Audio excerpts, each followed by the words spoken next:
네, 귀로 듣는 창업 정보 안정은 창업 컨설턴트 함께 하겠습니다. 어서 오세요. 네, 안녕하세요. 네. 예. 오시는 길에 비 좀 내렸죠. 예, 소나기가 좀 한참 내리더라고요. 뭐 걸어오셨으면 아니, 차 타고 왔습니다. 저도 다행입니다. 차 타고 오는데요. 갑자기 많이 쏟아지더라고요. 예, 자주 걸어 다니시길래 비 맞지 않으셨나 걱정했습니다. 자, 오늘 소개해 주실 내용부터 좀 보겠습니다. 네, 오늘은 자영업자분들이 처한 어려움과 이를 해결하기 위한 정부의 새로운 정책에 대해서 소개를 해드리겠습니다. 네. 정말이지 요즘 뭐 자영업자분들 사이에서 어렵다 예, 계속 곡소리가 나오는 것 같은데 왜 이렇게 어려운 상황에 놓이는 건가요? 그 자영업자들이 최근 경기 침체와 고금리로 인해 큰 어려움을 겪고 있습니다. 특히 대출 연체율이 급증하여 많은 분들이 금융적 부담을 느끼고 있죠. 또한 코로나19 팬데믹 이후 소비 심리 회복이 더디고 대출 상환 압박이 심화되면서 많은 자영업자들이 경영난을 겪고 있습니다. 이러한 상황에서 경영 안정성을 유지하기 어려워지면서 많은 소상공인들이 문을 닫게 되는 안타까운 현실이 있습니다. 그래서 아마 이번에 자영업자들을 위한 정책이 예, 마련된 것 같은데 그렇다면 구체적으로 어떤 지원을 받을 수 있습니까?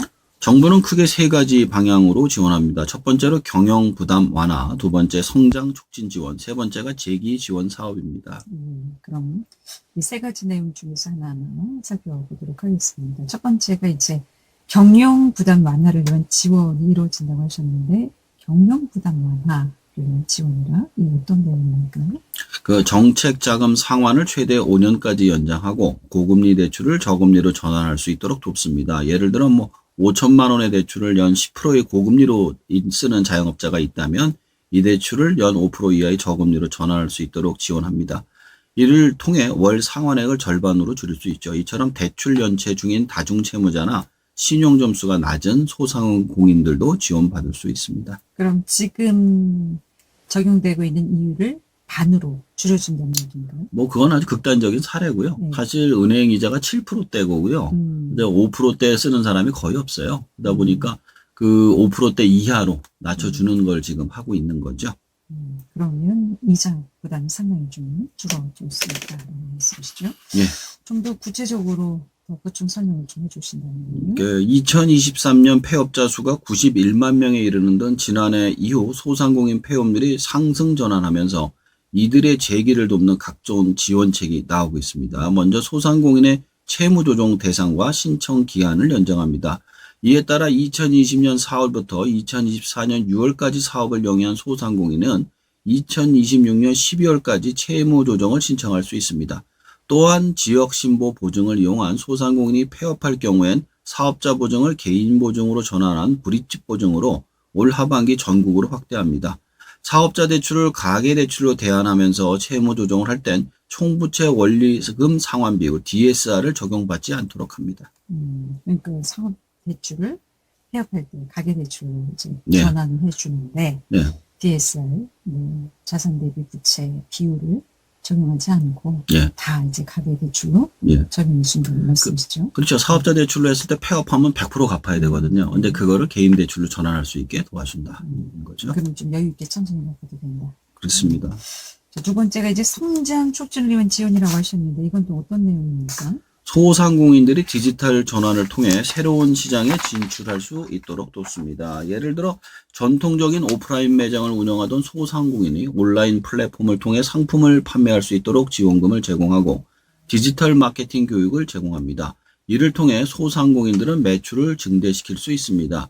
디지털 기술이 발전하면서 많은 소비자들이 온라인 쇼핑을 선호하게 되었는데 이를 활용하지 못하면 경쟁에서 뒤처질 수밖에 없습니다. 따라서 디지털 전환은 선택이 아닌 필수라고 할 수 있습니다. 이것도 사례를 좀 설명을 해주시면 이해가 좀 더 갈 것 같은데요. 예, 좀 더 구체적으로 설명해 보죠. 정부는 민간 플랫폼사와 소상공인을 잇는 톱스 프로그램이라는 것을 2025년 상반기부터 추진합니다.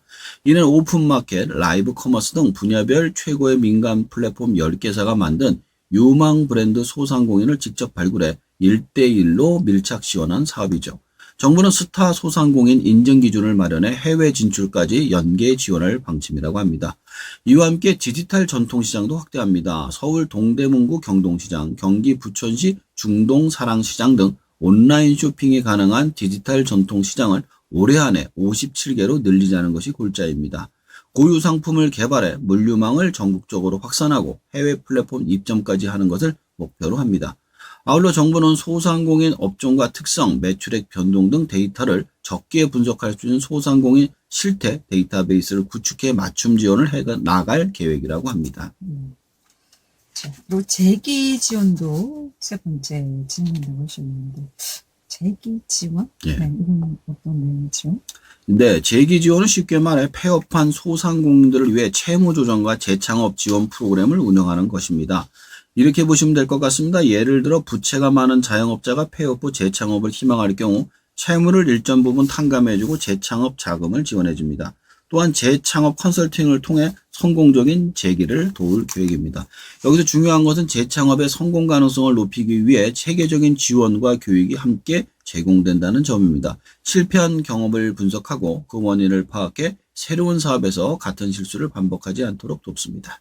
폐업한 소상공인이 이제 다른 사업을 시작할 때 도와주는 재기 제도? 예. 네, 이렇게 보면 되겠군요. 그렇습니다. 예를 들어서 좀 설명해 주신다면요. 자, 취업 재창업을 희망하는 이들을 위한 새 출발 희망 프로젝트도 새로 선보입니다.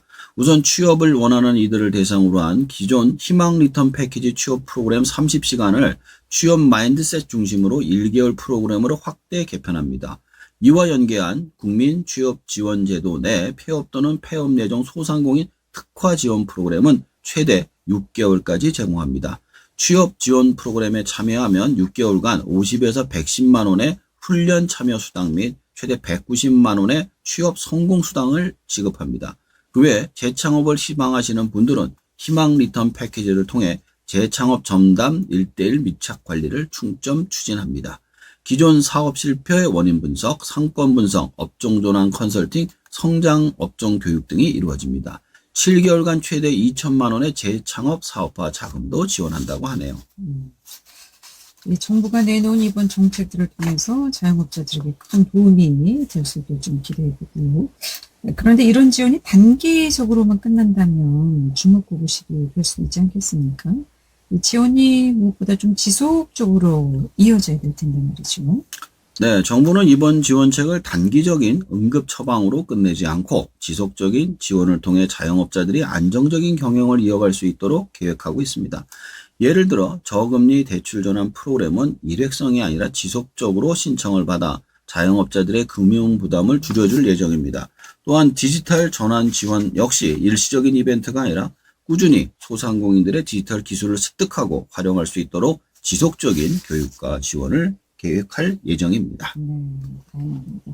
이 지원이 계속 지속돼서 소상공인들에게 좀 큰 힘이 됐으면 좋겠고요. 이와 함께 스케일업 지원도 시행될 것이라고 하는데 스케일업 지원? 이거는 어떤 지원입니까? 소상공인이 소기업으로 몸집을 키워나갈 수 있는 다양한 지원책도 마련됐습니다. 먼저 정책 자금으로 뒷받침하는 마일스톤 방식 지원 프로그램이 신설됐습니다. 정부는 소상공인 졸업 후보 기업을 대상으로 최대 2억 원을 지원하고 소상공인이 소기업으로 성장할 경우 추가로 5억 원을 지원하는 등 최대 7억 원을 공급한다고 합니다. 그럼 구체적으로 어떤 기업이 스케일업의 지원을 받을 수 있을까요? 매출액이 소기업 매출 상한 업종별 10억에서 120 사이의 30% 이상이면서 상시 근로자 수가 소상공인 상시 근로자 상한 업종별 5 내지 10명보다 적은 12명 적은 기업을 대상으로 합니다.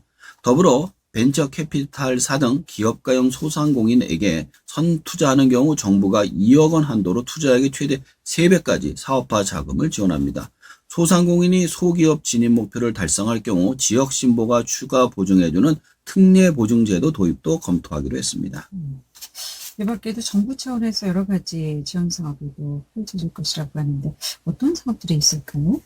네, 정부는 이달 중에 소상공인 정책정보 원스톱 플랫폼을 가동할 계획입니다. 경영 고민이 있는 소상공인이라면 이곳에 금융, 취창업, 경영안정 등 필요한 서비스를 한 번에 안내받을 수 있습니다. 정부는 전국 77개 소상공인 지원센터를 중심으로 부처별 관련 정책 정보를 통합해 안내할 계획입니다.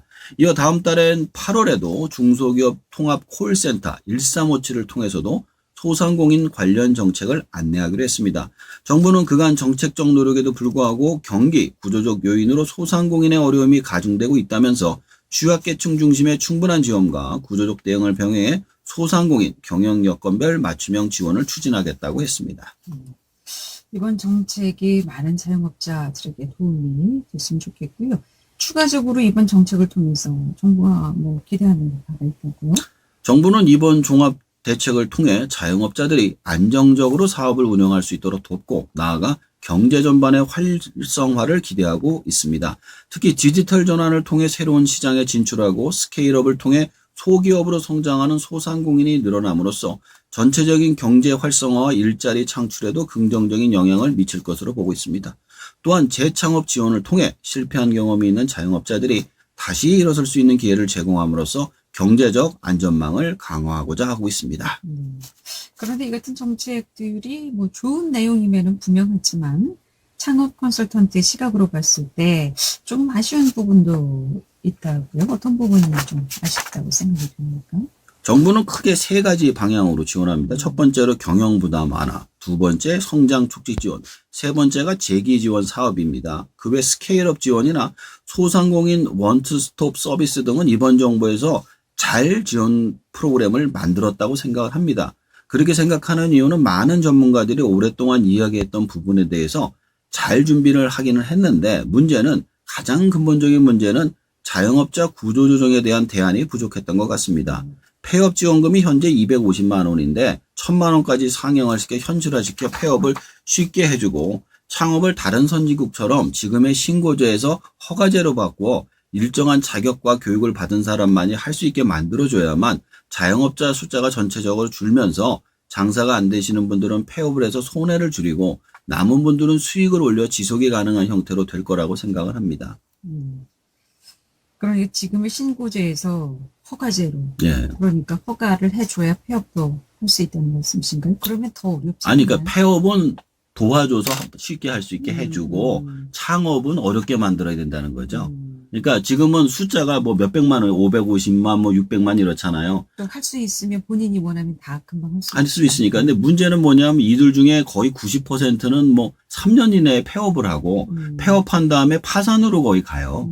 왜냐하면은 있는 돈 없는 돈을 다 털어먹었기 때문에. 근데 만약에 쉽게 폐업을 하게 해준다면 이 사람들이 더 이상 빚을 지지 않지 않습니까? 그리고 이제 창업을 어렵게 해가지고 이 사람들이 창업보다는 노동시장에 진출을 해서 위험 부담을 덜고 노동을 통해 돈을 벌 수 있게 해주는 게 낫다 저는 이렇게 생각을 하는 것이죠.